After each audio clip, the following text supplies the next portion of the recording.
Shah news में आपका इस्तकबाल है। ताज़ा तरीन खबरों के लिए देखते रहिए शाह न्यूज। రోజు ఆమన్గల్ మండలం కోలపల్లి గేట్ దగ్గర కాటన్ మిల్లులో పత్తి కొనుగోలు కేంద్రాన్ని ప్రారంభించుకోవడం జరిగింది.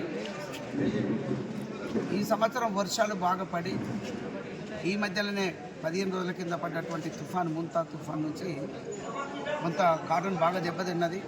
రైతులు బాగా ఇబ్బంది పడుతూ ఉన్నారు.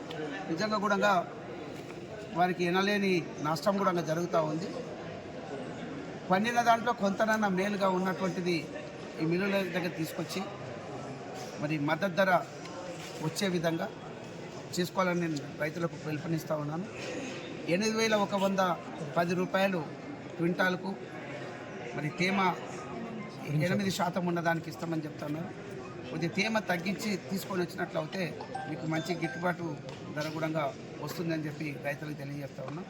గతంలో కూడా చేసినారు, కానీ ఈ తుఫాన్ రావడం నుంచి అందులోనే జర్మినేషన్ వచ్చింది, అంటే మొలకలు వెళ్ళినాయి ఆ గింజలన్నీ కూడా మొలకలు వెళ్ళినటువంటిది నల్లగా అయిపోయేసేసి తీసుకొచ్చినటువంటి దాన్ని తగ్గించాలని చూస్తుంటారు. నేను మిల్లర్కు తర్వాత ఇక్కడ ఉన్నటువంటి సెక్రటరీకి అధికారులకు నేను తెలియజేయడం ఏంటంటే ఎక్కడ కూడా రైతులకు ఇబ్బంది కాకుండా తీసుకోవాలని చెప్పేసి నేను అందరికీ కూడా సూచిస్తూ ఉన్నా. ఎందుకంటే రైతులను ఇబ్బంది పెడితే వచ్చేది ఏముండదు, మీకు కూడా ఇబ్బంది అవుతుంది.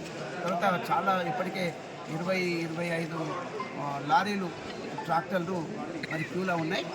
ఈరోజు దీన్ని అన్నిటినీ కూడా ఇమీడియట్గా ప్రాసెస్ చేసుకుంటూ వాళ్ళని తొందరగా రిలీవ్ చేయాలని చెప్పేసి నేను తెలియజేస్తాను. ఎందుకంటే దీన్ని మీరు ఆపేయడం నుంచి గంటల తరబడి ఎవరో లేరు ఇంకెవరో వస్తారు అనేది లేకుండా మిల్లు వాళ్ళు కూడా తొందరగా దీన్ని కంప్లీట్ చేయాలి. మీరు కూడా బాధ్యత తీసుకొని సెక్రటరీ గారు